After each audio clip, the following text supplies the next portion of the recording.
Hello all welcome है आप सबका। आज इस सेशन में हम बात करेंगे एप्लीकेशंस और फीचर्स जावास्क्रिप्ट के। इससे पहले हमने इंट्रोडक्शन देखा था, तो चलते हैं।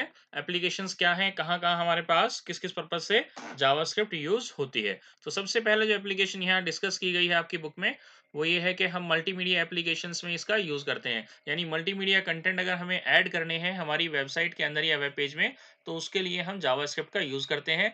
जैसे किसी इमेज को रिसाइज़ करना या आपके जो है इमेज का रोल ओवर बनाना, या आपने देखा होगा इमेज स्लाइडर्स वगैरह होते हैं आपकी वेबसाइट में, जिसमें आप क्लिक करने पर लेफ्ट राइट अपनी इमेज को स्लाइड्स वगैरह बना सकते हैं।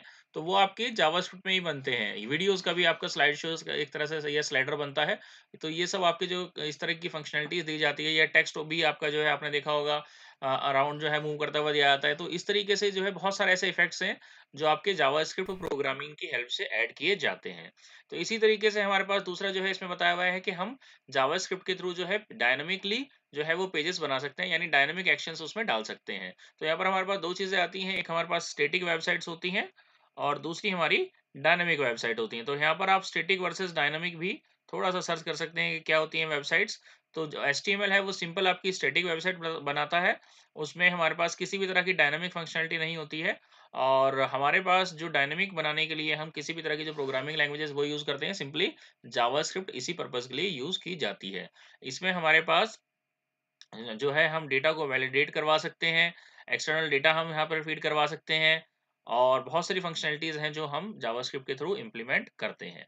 तीसरा इसमें फीचर बताया हुआ है, इसकी एप्लीकेशन बताई हुई है कि हम ये हमें अलाउ करता है इंटरैक्ट करने इसमें यूज़र से। यूज़र जो वेबसाइट को ओपन कर रहा है, जो व्यू कर रहा है, वो किसी तरह की उसमें फॉर्म में डेटा फीड कर रहा है, तो उस फॉर्म को उस डेटा को वैलिडेट करवाना वो कि वो ठीक है या नहीं है आपका, जो है उसमें आपका जो ईमेल डाल रहे हैं वो आपका ठीक फॉर्मेट है या नहीं है, पासवर्ड आपके मैच कर रहे हैं नहीं कर रहे हैं, या आप कोई जो रॉन्ग इनपुट तो नहीं डाल रहे हैं। तो इस तरह की वैलिडेशंस वगैरह चेक करना, ये सब भी आपका कौन काम करता है, आपका जावास्क्रिप्ट के थ्रू ही करवाया जाता है।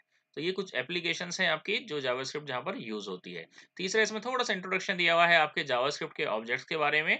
तो जावास्क्रिप्ट में ऑब्जेक्ट जो है वो यूज़ होते हैं। अगर आप सिंपली समझना चाहें जावास्क्रिप्ट के ऑब्जेक्ट्स को, तो आप नेम वैल्यू पेयर के तौर पे समझ सकते हैं। ये जावा ऑब्जेक्ट के जो ऑब्जेक्ट्स होते हैं वो एक तरह का बॉक्स होता है।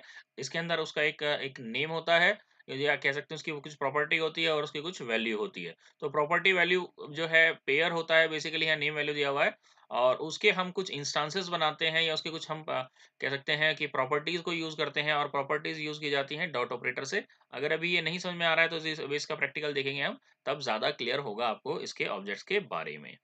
तो इसके बाद अगर हम बात करें कुछ फीचर्स और बताए हुए हैं इसके, इसमें हमारे पास पहला जो फीचर है दैट इज़ ब्राउज़र सपोर्ट। जितने भी आपके ब्राउज़र्स हैं बाय डिफ़ॉल्ट वो जावास्क्रिप्ट को सपोर्ट करते हैं। हमें अलग से कोई प्लगइन्स जो है वो डालना नहीं पड़ता है यहाँ पर।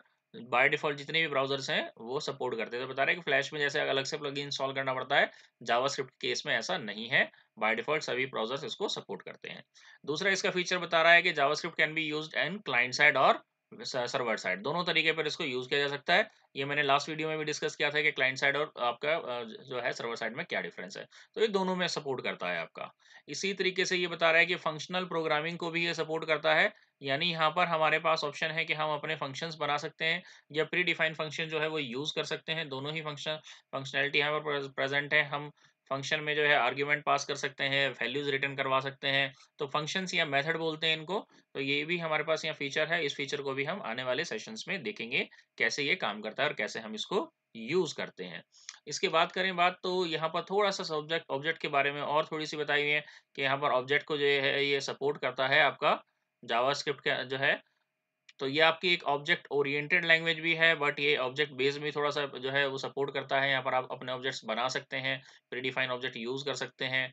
बाकी जैसे दूसरी आपकी ऑब्जेक्ट ओरिएंटेड प्रोग्रामिंग लैंग्वेज है, जैसे इसने एग्जांपल सी प्लस प्लस का दिया हुआ है जावा का, तो ये भी आपका ऑब्जेक्ट को सपोर्ट करता है। यहाँ पर आप अपने ऑब्जेक्ट बना सकते हैं, और जो डेटा है वो सारा ऑब्जेक्ट के तौर पर यहाँ पर मैनेज होता है।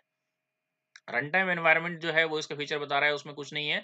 जो आपका वेब ब्राउज़र है, ये वेब ब्राउज़र इसे रन टाइम एनवायरनमेंट प्रोवाइड करता है। जैसे जावा की एप्लीकेशन जावा रन टाइम पे चलती है, डॉट नेट की एप्लीकेशन डॉट नेट प्लेटफ़ॉर्म पे डॉट नेट एनवायरनमेंट चलती है, तो यहाँ पर जो रन टाइम एनवायरनमेंट प्रोवाइड करता है इसको, वो आपका ब्राउज़र करता है। तो ये एक तरह से ओएस इंडिपेंडेंट हो जाता है, यानी किसी भी ओएस पे चल सकता है, क्योंकि रन टाइम जो इसको एनवायरनमेंट प्रोवाइड कर रहा है वो वेब ब्राउज़र प्रोवाइड कर रहे हैं। वो कोई भी वेब ब्राउज़र हो सकता है, गूगल क्रोम हो सकता है, इंटरनेट एक्सप्लोरर हो सकता है, आपका फायरफॉक्स का हो सकता है, कोई भी ब्राउज़र है जो ये सभी ब्राउज़र पर सपोर्ट करती है, जावास्क्रिप्ट जो होती है बेसिकली। इसी तरीके से बता रहा है कि वेंडर स्पेसिफिक एक्सटेंशंस भी होती हैं। वेंडर स्पेसिफिक यानी काफ़ी सारी ऑर्गेनाइज़ेशन जो है वो अपनी कुछ फंक्शनैलिटीज़ ऐड करने के लिए अपने कुछ जो है कह सकते हो एडिशनल ऑब्जेक्ट्स या एडिशनल मेथड्स या एडिशनल लाइब्रेरीज़ प्रोवाइड करती हैं, जो यहाँ पर एक्सटेंशंस के तौर पे बात कर रहा है। तो यहाँ पर इसने थोड़ा-सा बताया हुआ है कि इसको जो मेंटेन कर रहा है वो मोज़िला फाउंडेशन है। अगर आप थोड़ा-सा चेक करेंगे गूगल पे कि जो गूगल इसकी मोज़िला की जो जो जावास्क्रिप्ट की डॉक्यूमेंटेशन है, उस टाइम मोज़िला फाउंडेशन मेंटेन कर रही है। जो भी नए फीचर्स वगैरह आते हैं, वो सब वहाँ पर ऐड किए जाते हैं। तो काफ़ी सारे जो फीचर्स हैं वो ज़्यादातर जो कह सकते हैं कि एक्सटेंशंस बाय डिफ़ॉल्ट सपोर्ट नहीं होती हैं। कुछ काम करती हैं आपकी, कुछ काम नहीं करती हैं। तो ये डिपेंड करता है बेसिकली। इसके बाद लास्ट में थोड़ा-सा इंट्रोडक्शन दोबारा से ऑब्जेक्ट टाइप के बारे में दिया हुआ है। यहाँ पर इतना ज़्यादा इसको एक्सप्लेन करना पॉसिबल नहीं है। ऑब्जेक्ट को और ज़्यादा अच्छे से एक्सप्लेन करना समझना चाहते हैं तो ऑब्जेक्ट के रिगार्डिंग मैंने एक अलग से वीडियो बनाई हुई है। आप उसको भी रेफ़र कर सकते हैं। उसका लिंक मैं यहाँ ऊपर आपके पास शेयर कर दूँगा। आप उसको रेफ़र कर लीजिएगा। इसके अलावा उसको देख लीजिएगा।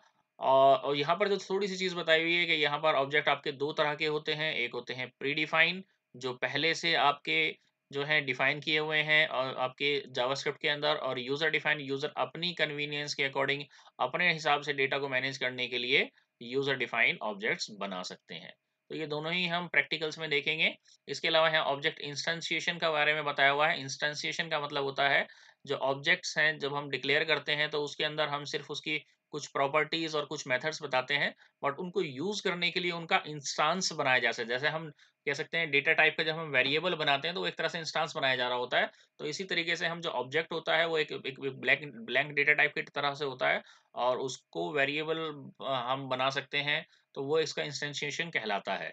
तो वो हम यहाँ पर यूज़ करेंगे अपने प्रैक्टिकल्स के अंदर। इसमें थोड़ा-सा थ्योरेटिकली बताया हुआ है कि ऑब्जेक्ट के अंदर आपकी प्रॉपर्टीज़ होती हैं, कुछ मेथड्स होते हैं और इन्हीं कह सकते हैं प्रॉपर्टीज़ के अंदर हम डेटा फीड करते हैं और ये मेथड का काम होता है इन प्रॉपर्टीज़ को जो है डेटा कह सकते हैं पास करना या रिट्राइव करना या मॉडिफ़िकेशन करना, अपडेट करना।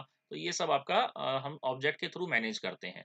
तो ऑब्जेक्ट के लिए मैं आपको रेफ़र करूँगा कि आप जो अलग से जो वीडियो है ऑब्जेक्ट के बारे में उसको रेफ़र करें और बहुत सारी चीज़ें हैं ऑब्जेक्ट में मैनेज करने के लिए, तो आप उसके लिए उसी को रेफ़र करें तो बेटर रहेगा। इसके अलावा इसमें इतना इतना ही इंट्रोडक्शन है, इसके बाद हम प्रोग्रामिंग देखेंगे, किस तरीके से हम जावास्क्रिप्ट के अंदर प्रोग्राम बनाते हैं और कैसे इसका स्टार्ट करेंगे, क्या-क्या चीज़ें हमें चाहिए होती हैं, प्रोग्राम कैसे होता है और उससे पहले जो बेसिक नॉलेज है वो हमें क्या होनी चाहिए प्रोग्रामिंग स्टार्ट करने से पहले, ये सब हम नेक्स्ट सेशन में देखेंगे। इसमें अगर कोई डाउट है तो आप क्वेश्चन पूछ सकते हैं और अगर अभी तक चैनल सब्सक्राइब नहीं किया तो सब्सक्राइब कर लीजिए और वीडियो अगर अच्छी लगी है तो लाइक कर दीजिए। Thank you very much.